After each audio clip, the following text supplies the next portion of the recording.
कहानी की शुरुआत 5000 साल पहले दिखाते हुए होती है, जहाँ पे हम एक जालिम राजा को हुकूमत करते हुए देखते हैं। एक वो भी वक्त था जब ये शहर आजाद हुआ करता था, लेकिन अब इस जालिम राजा ने यहाँ के लोगों को अपना गुलाम बना लिया है। ये राजा यहाँ के सभी लोगों से जमीन की खुदवाई करवा रहा होता है। असल में इसको एक ऐसे मटेरियल की तलाश थी, एक ऐसी चीज की तलाश थी जो इसको जादुई ताकतें दे सकती थी, और इस वजह से ये पहले से ज्यादा ताकतवर हो जाता और इस शहर पे नहीं बल्कि पूरी दुनिया में ही हुकूमत कर सकता था। बेसिकली इस मटेरियल का नाम एटर्नियम है, जिसकी मदद से ये एक ऐसा ताज बना लेगा जिससे ये अपने अंदर सुपर हीरो वाली पावर्स को हासिल कर सकता है। यहाँ पे मामूल के मुताबिक मजदूर खुदाई कर रहे होते हैं और उसी दौरान एक मजदूर को वो एटर्नियम पत्थर मिल जाता है, जिसको वो जालिम राजा हासिल कर लेता है और बहुत जल्द ही अपना वो ताज भी बना लेता है, जिसको पहनने से उसे बहुत सी ताकतें मिलने वाली हैं। इसी बीच में हम एक छोटे लड़के को भी देखते हैं जो कि उस जालिम राजा के खिलाफ खड़ा हो जाता है। वो गाँव वालों को समझाता है कि हमें इस जुल्म से बचना चाहिए, हमें उसके आगे नहीं झुकना चाहिए। लेकिन जब जालिम राजा को पता चलता है कि ये तो मेरे खिलाफ खड़ा हो रहा है, तो वो उसे मारने का हुक्म दे देता है। और जैसे ही उसको मारा जा रहा होता है तो वो लड़का एकदम से गायब हो जाता है और एक ऐसी जगह पे आ जाता है जहाँ पे बहुत से देवता बैठे हुए थे। ये 6 गॉड्स या देवता इस बच्चे को कहते हैं कि तुमने हिम्मत की, हमें बहुत अच्छा लगा, इसलिए हम तुम्हें एक ऐसी पावर देने जा रहे हैं जिससे तुम एक लफ्ज शज़ाम बोलोगे तो तुम्हारे अंदर हम सब की पावर्स आ जाएंगी और तुम इतने ताकतवर बन जाओगे कि तुम आराम से उस जालिम राजा को हरा सकते हो। ये छोटा लड़का करता भी ऐसे है, वो शज़ाम बोलता है और बहुत ज्यादा पावरफुल बन जाता है और फौरन ही वो उस राजा के महल में आ जाता है, जहाँ पे वो अपना शैतानी ताज पहन रहा होता है कि उसके पास बहुत सी पावर्स आ जाए। लेकिन जो छोटा लड़का जो शज़ाम बोलने के बाद अब बहुत पावरफुल बन चुका है, वो वहाँ आके तबाही मचा देता है और सबको मारने लगता है। ये इतने गुस्से में होता है कि जालिम राजा के साथ साथ वहाँ के पूरे शहर को ही तबाह कर डालता है। और यहीं से कहानी जाती है 5000 साल बाद और हम प्रेजेंट का टाइम देखते हैं। अभी के टाइम पे भी हमें वही शहर दिखाया जाता है जहाँ पर एक गैंग ने पूरे तरीके से इस शहर पे कब्जा किया होता है। ये लोगों पे जुल्म कर रहे हैं, लूट मार कर रहे हैं, पूरी तरह से इस शहर को कंट्रोल में कर रखा है। असल में इस गैंग का एक ही मकसद है कि उस ताज को तलाश करना, यानी कि ये उसी क्राउन, उसी ताज को तलाश कर रहे होते हैं जो आज से 5000 साल पहले उस जालिम राजा ने बनाया था। वो खुद तो मारा गया था, लेकिन उसका ताज अभी भी कहीं ना कहीं इसी शहर में ही दफन है। अब हम एक लड़की को देखते हैं जिसका नाम एड्रियाना है। वो भी इसी ताज को ही ढूंढ रही होती है। ये लड़की पुरानी चीजों को ढूंढने में काफी एक्सपर्ट है, क्योंकि ये आर्कियोलॉजिस्ट है, यानी ये वो लोग होते हैं जो जमीन की खुदाई करते हैं और हिस्ट्री की बहुत सी चीजों के बारे में काफी मालूमात भी रखते हैं। तो ये लड़की एड्रियाना एक केव में जाती है, एक गार में जाती है, जहाँ पे काफी कोशिशों के बाद इसको वो ताज मिल भी जाता है। अभी एड्रियाना और उसके साथी इसी बात को लेके खुश हो ही रहे होते हैं, तो हमें पता चलता है कि इसी का एक साथी जिसका नाम इस्माइल है, वो उसी गैंग के साथ मिला हुआ है जिसने पूरे शहर पे कब्जा कर रखा है। तभी इस्माइल अपने साथ आए हुए एक साथी को मार देता है और अपने गैंग के दूसरे लोगों को भी उसी गार में बुला लेता है।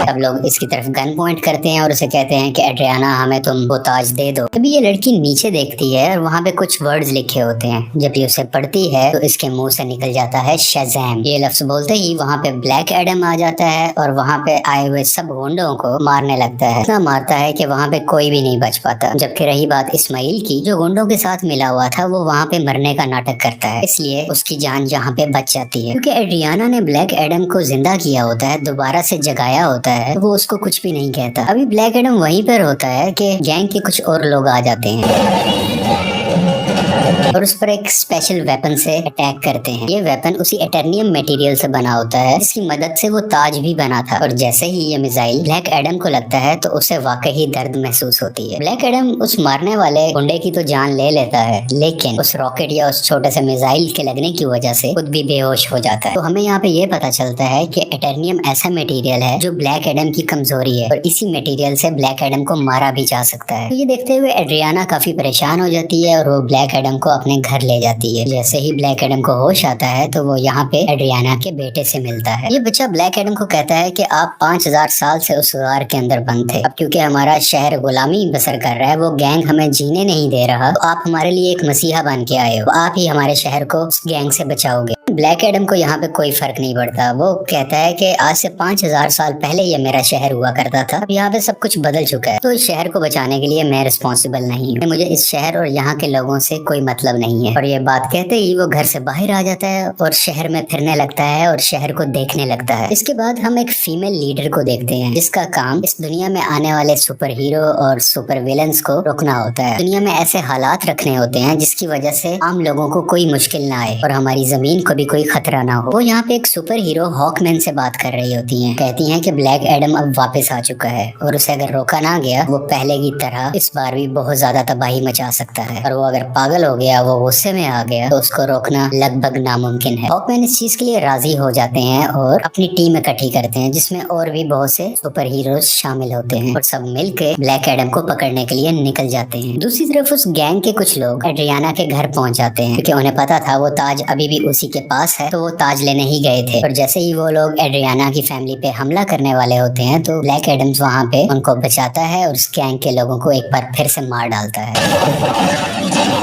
और बचे हुए कुछ लोगों से ये अभी फाइट कर ही रहा होता है। तभी उसी वक्त हॉकमैन की बनाई हुई टीम वहाँ पे आ जाती है और ये सब मिलके ब्लैक एडम से लड़ाई करने लगते हैं। लेकिन अभी भी ब्लैक एडम इन पर भारी था। वो गैंग के लोग और जस्टिस सोसाइटी की टीम दोनों मिलके भी इसका कुछ नहीं बिगाड़ पा रहे थे और आखिरकार ब्लैक एडम वहाँ से चला जाता है। ये जस्टिस सोसाइटी की टीम जो कि हॉकमैन की बनाई हुई टीम है, वो एड्रियाना के पास आते हैं और उसे मदद मांगते हैं कि तुम हमारी हेल्प करो उसको पकड़ने में। लेकिन एड्रियाना उन्हें कहती है कि तुम तब कहाँ थे जब हम पे ये जुल्म हो रहे थे, तुम लोगों को तो मैंने पहले कभी नहीं देखा। एक ब्लैक एडम ही है जिसने हमें बचाया, जब मैं मरने वाली थी तो उसी ने ही मुझे बचाया था। जस्टिस सोसाइटी के लोग कहते हैं जिसको तुम समझ रही हो कि वो तुम्हारी हिफाजत कर रहा है वो बहुत खतरनाक है। आज से 5000 साल पहले भी उसने हमारे इसी शहर को पूरे तरीके से तबाह कर दिया था। और बिल आखिर ये लोग एड्रियाना को राजी कर लेते हैं और इसीलिए एड्रियाना इन सबको ब्लैक एडम के पास ले जाती है ताकि सब लोग बैठ के आपस में बात कर सके, ताकि वो दोनों एक दूसरे की बातों को समझ सके और इनकी आपस की लड़ाई आपस में खत्म हो जाए। तभी दूसरी तरफ इस्माइल जो कि एड्रियाना का साथी था वो उसके घर में एंटर हो जाता है ताकि वो ताज वहाँ से ढूंढ सके और उसका इस्तेमाल अपने लिए कर सके। लेकिन जब उसे वो ताज नहीं मिलता तो वो गुस्से में एड्रियाना के बेटे को उठा के अपने साथ ही ले जाता है। यहाँ काफी चालाकी से इसका बेटा अपनी मदर यानी एड्रियाना को फोन कर देता है और सब कुछ बता देता है कि मुझे किडनैप कर लिया गया है, मुझे इस्माइल ने ही किडनैप किया है। सुन के ये काफी परेशान हो जाती है, इसलिए ये जस्टिस सोसाइटी और ब्लैक एडम से हेल्प मांगती है, मेरे बेटे को वापस लाने में मेरी मदद करो। और ये दोनों राजी भी हो जाते हैं और मिलकर उसके बेटे को ढूंढने लगते हैं। यहीं पर हॉकमैन उस गैंग के 2 आदमियों को पकड़ लेता है और मार के पूछने पे उसे पता चलता है कि इस्माइल कहाँ पे है। इस्माइल ने उसके बेटे को एक खुफिया जगह में रखा है जो कि एक रेगिस्तान में है। और जब ये सब यानी ब्लैक एडम और जस्टिस सोसाइटी उस जगह पर पहुंचते हैं तो देखते हैं कि इस्माइल ने उसके बेटे पे गन पॉइंट की हुई है। और यहाँ पे इस्माइल एक राज बताता है कि वो गैंग जो पूरे शहर में तबाही मचा रहा है उसका लीडर मैं ही हूँ और ये सब गुंडे मेरे लिए ही काम करते हैं। इसलिए वो एड्रियाना को कहता है कि अगर तुम्हें अपने बेटे की जान बचानी है तो मुझे वो ताज दे दो। तो ये परेशान माँ उसको वो ताज दे देती है ताकि उसके बेटे की जान बच सके। लेकिन इसके बावजूद भी वो उस बच्चे पे गोली चला देता है। और जैसे ही ब्लैक एडम ये देखता है तो वो तेज स्पीड से उड़ता हुआ उसके आगे आकर उस बच्चे की जान बचा लेता है और यहाँ पे इस्माइल को अपनी लाइटनिंग से जला के मुकम्मल तरीके से खत्म कर डालता है।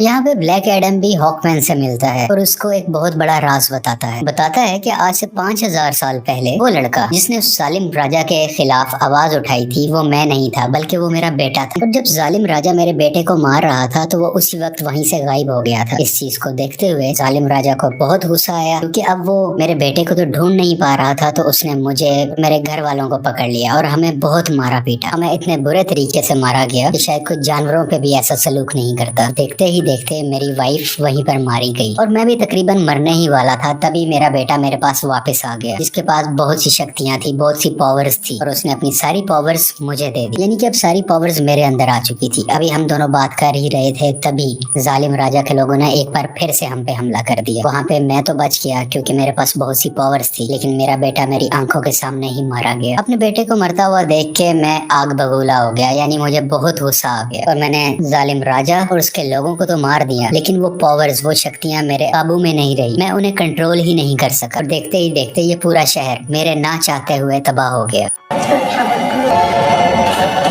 मेरा ऐसा करने की वजह से उन देवताओं ने, जिन्होंने मेरे बेटे को शक्ति दी और वो शक्ति अब मेरे पास है, वो बहुत नाराज हो चुके थे कि मैंने अपनी पावर का मिसयूज किया है, मैंने अपनी पावर को कंट्रोल में नहीं रखा। इसीलिए उन्होंने मुझे उस केव में बंद कर रखा और मैं कई हजार साल तक उस केव, उस गार के अंदर बंद रहा। जब एड्रियाना ने आके नाम लिया तो मैं एक बार दोबारा से जिंदा हो गया। यहाँ पे ब्लैक एडम को अभी भी बहुत अफसोस होता है कि उसकी वजह से पहले भी बहुत ज्यादा तबाही मची और अब भी बहुत ज्यादा तबाही मची है, बहुत से लोग मारे गए। ये वो हॉकमैन को कहता है कि मैं सरेंडर करना चाहता हूँ, मैं अपनी पावर्स को खत्म करके तुम लोगों के हवाले करना चाहता हूँ ताकि मेरी वजह से किसी को कोई नुकसान ना पहुंचे। इसके बाद ब्लैक एडम शज़ैम का वर्ड बोलता है, जिससे वो वापस से अपनी एक नॉर्मल फॉर्म में आ जाता है, यानी वो एक नॉर्मल इंसान बन जाता है जिसके पास इस वक्त सुपर पावर्स नहीं है। और जब तक ये दोबारा शज़ैम नहीं बोलेगा तब तक ये वापस से ब्लैक एडम नहीं बन सकता। इसलिए ये इनसे रिक्वेस्ट भी करता है, तुम मेरे साथ कुछ ऐसा करो कि मैं दोबारा से ये वर्ल्ड बोल ही ना सकूं। आखिरकार ब्लैक एडम को पानी के अंदर डाल दिया जाता है और उसके मुंह में एक ऐसी डिवाइस लगा दी जाती है जिस वजह से ये बोल ही ना पाए। ये एक छोटी सी जेल होती है जिसमें ब्लैक एडम को बंद कर दिया जाता है। दूसरी तरफ हमें इस्माइल को दिखाया जाता है जो कि मर चुका था और अब वो हेल के अंदर आ गया है। इस्माइल को एक बात शुरू से पता थी कि अगर वो उस ताज की ताकत को हासिल करना चाहता है तो उसका तरीका ये है कि उसको वो ताज अपने हाथ में पकड़ना होगा और उसी वक्त कोई ना कोई उसको मारे ताकि वो मर के हेल में आ जाए, यानी कि जहन्नुम में आ जाए और वो हेल के डीमन से यहाँ पे मिल सके जिनसे वो पावर हासिल कर सके। ये सारी बातें इस्माइल शुरू से ही जानता था, इसीलिए उसने ब्लैक एडम को उकसाया कि मैं जैसे ही एड्रियाना के बेटे को मारूंगा ब्लैक एडम आके उसे बचाएगा और मुझे मार डालेगा और उसी वक्त ताज भी उसके हाथ में ही था। ये सब बातें ये शुरू से जानता था और सब कुछ इसके प्लान के मुताबिक ही हो रहा था। यहाँ हेल के डीमंस इस्माइल से मिलते हैं और उसको अपनी पावर्स दे देते। पहले जैसा इंसान नहीं था, ये सबाक बन चुका होता है। इन पावर्स के साथ इस दुनिया में आ जाता है और हर तरफ तबाही मचाने लगता है। जैसे ही जस्टिस सोसाइटी को इसके बारे में पता चलता है तो वो इसके मुकाबले के लिए इसके सामने आते हैं। यहाँ पे काफी देर लड़ाई चलती रहती है, लेकिन सबाक क्योंकि बहुत ज्यादा पावरफुल था, ये सब मिल के भी उसको नहीं रोक पा रहे थे। इसी जस्टिस सोसाइटी के एक और टीम मेंबर जिनका नाम डॉक्टर फेट है, वो अपनी मल्टीपल फॉर्म्स में आते हैं, मुख्तलिफ पावर्स का इस्तेमाल करते हुए सबाक को मारने की कोशिश करते हैं, लेकिन फिर भी कामयाब नहीं होते और बहुत जल्द ये सब समझ जाते हैं कि सबाक को ब्लैक एडम के अलावा और कोई नहीं हरा सकता। इसलिए वो यहाँ पे टेलीपैथी के जरिए ब्लैक एडम से बात करने लगते हैं, उनको बताते हैं कि हमें तुम्हारी हेल्प की जरूरत है और ये लोग यहीं से उसकी काफी हेल्प भी करते हैं ताकि वो खुद को आजाद करवा सके। वहाँ से निकलते ही वहाँ के कुछ सोल्जर्स को मारता है, पानी से बाहर आता है और बाहर आते ही सीधा शज़ैम बोलता है, जिसकी वजह से उसको ब्लैक एडम्स की पावर मिल जाती है और बगैर वक्त ज़ाया किए सबाक के पास जाने लगता है। दूसरी तरफ जस्टिस सोसाइटी के लोग अभी भी सबाक से लड़ रहे होते हैं और इसी दौरान उनका एक साथी डॉक्टर फेट वहीं पर अपनी जान से हाथ धो बैठते हैं, यानी कि मारे जाते हैं। हॉकमैन भी काफी ज्यादा सबाक से लड़ रहे होते हैं, लेकिन इनकी कोशिशें कुछ ज्यादा कामयाब नहीं होती। लेकिन अच्छा तो तब होता है कि उसी वक्त वहाँ पे ब्लैक एडम भी आ जाता है और अब ब्लैक एडम और सबाक की काफी लड़ाई होती है। ये फाइट काफी टक्कर की थी, लेकिन वक्त के साथ ऐसा लग रहा था कि सिर्फ ब्लैक एडम ही है जो सबाक को हरा सकता है। और कुछ ही देर के बाद ब्लैक एडम सबाक के सर को पकड़ के उसके 2 हिस्से कर डालता है और उसको मुकम्मल तरीके से फाड़ कर आखिरकार सबाक की जान ले लेता है। इसी वजह से सबाक की मौत हो जाती है और सब कुछ सुकून में आ जाता है, सब कुछ ठीक होने लगता है। शहर के लोग ब्लैक एडम को अपना मसीहा मानने लगते हैं। वो सब इस बात को मान लेते हैं कि ब्लैक एडम ने हमें और हमारे शहर को बचाया है। इसके बाद हम उसी लेडी को देखते हैं जिसने जस्टिस सोसाइटी की टीम को बनाया होता है ताकि वो ब्लैक एडम को रोक सके। वो यहाँ पे ब्लैक एडम को कहती है कि ठीक है, तुम्हें जो करना है वो करो, लेकिन तुम अपने इस शहर से ना निकलना। तुम इस शहर के लोगों के मसीहा बनो, उनका ख्याल रखो, गार्डियन बनो, मुझे उसे परवाह नहीं है, लेकिन अपने इस शहर से तुमने नहीं निकलना, क्योंकि अगर तुम इस शहर से बाहर आए तो तुम्हारे लिए अच्छा नहीं होगा। यहाँ पे ब्लैक एडम बैठा उसको देखता है और कहता है कि मुझ पे कोई हुक्म नहीं चला सकता और उसका जब भी कुछ भी करने को दिल करेगा वो अपनी ही मर्जी करेगा। लेकिन तभी वो लेडी बोलती है, हाँ शायद तुम ठीक कह रहे हो, तुम्हें इस दुनिया में रहने वाला तो शायद कोई नहीं रोक सकता, लेकिन मैं किसी ऐसे को जानती हूँ जो हमारी दुनिया से नहीं है। और ब्लैक एडम को गुस्सा आता है और वो स्क्रीन को ही तोड़ देता है जिससे वो लेडी बात कर रही थी। स्क्रीन के टूटने से हर तरफ धुआं ही धुआं होने लगता है और तभी उस धुएं से बाहर आता है सुपरमैन और वो ब्लैक एडम को कहता है कि हमें शायद बैठ के बात करनी चाहिए। और यहाँ पे सुपरमैन के ये कहते ही इस मूवी की कहानी यहीं पे खत्म हो जाती है।